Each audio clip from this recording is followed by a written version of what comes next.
The theory of customer capitalism isn't so much a theory anymore, because it turns out the businesses that do the best job of turning customers into assets, into promoters, are the ones who are growing faster and making their investors rich.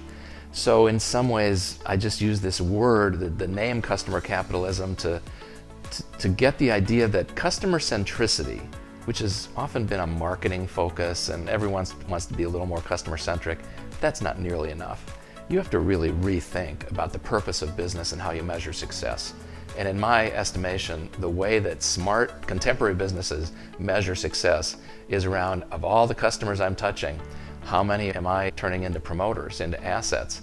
Everybody knows cash flow comes out of customer wallets.